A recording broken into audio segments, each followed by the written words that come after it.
will. In the meantime, Chris Plante, syndicated radio talk show host of The Chris Plante Show, joins me. Leslie Marshall, syndicated radio talk show host of The Leslie Marshall Show and a Fox News contributor. All right, I know that you've been paying attention to what's been going on since we started The Real Story 30 minutes ago or so. Let me go to you first, Leslie. What are your thoughts about the fact that Dzhokhar Tsarnaev finally decides to, I don't know, show some emotion and address the court? I was surprised that he spoke, and I'm not buying his redemption. I'm really not. Yeah. I think that he and his brother wanted mass carnage, that these lives weren't enough. I don't know how, if at all, this could weigh into an appeals process. I really don't even think he cares whether he lives or dies. And I think it's terrible for him to talk about his beliefs or his religion, because it taints it for billions of people that are peaceful and not like this guy. Great point. I don't trust what he says. I don't believe the remorse. And I think, if anything, it was probably painful for the victims and their families even to hear his voice. But hopefully he will be silenced for good after this. You know, it's interesting because we are going to hear from the victims' families, Chris, in just a moment. We're still waiting for them to come out of the courthouse here, and they're going to tell us what they thought about that. So, Chris, what are your thoughts?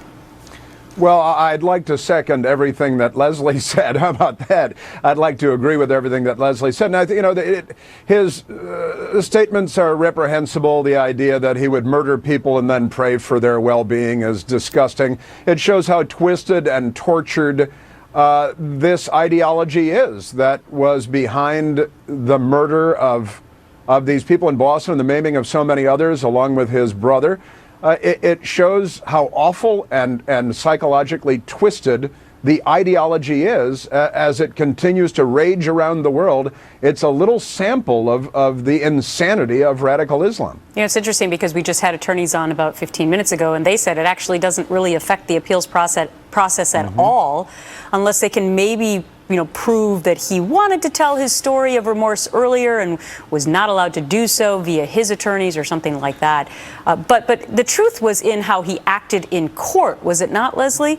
Because when you're listening to that painful and horrific testimony of the families who lost their children, of people who lost limbs, I mean, for him to not ever shed a tear or show any kind of remorse during that time, to me, that was, if he felt any forgiveness for himself or for the victims at that time, he would have done it then, right?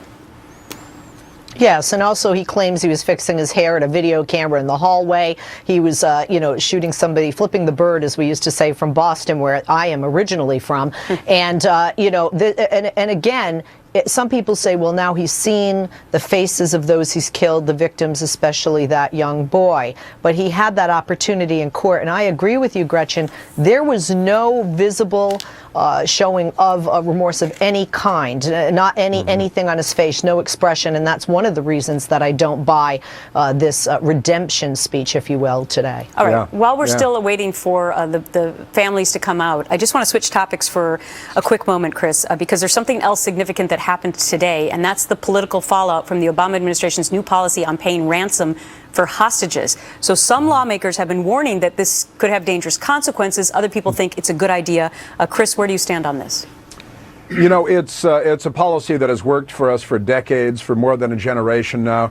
It minimizes the appeal of taking Americans hostage. And what President Obama did today, I think, is effectively ring the dinner bell for radical Islamists, for the jackals of radical Islam around the world, because we now have a price tag on our forehead and a target on our backs, and we will see negative consequences from this. I understand that you might want to allow families and even corporations to negotiate behind the scenes in subtle ways to try to secure the release of people, but for the President of the United States himself to come out and ring the dinner bell the way that he did today is very disturbing, and it is going to lead to bad things. I'm actually traveling next month overseas in areas where you might be concerned about such things, and I have to be more concerned now than I would have been yesterday. All right, fair points. Leslie, do you agree or disagree?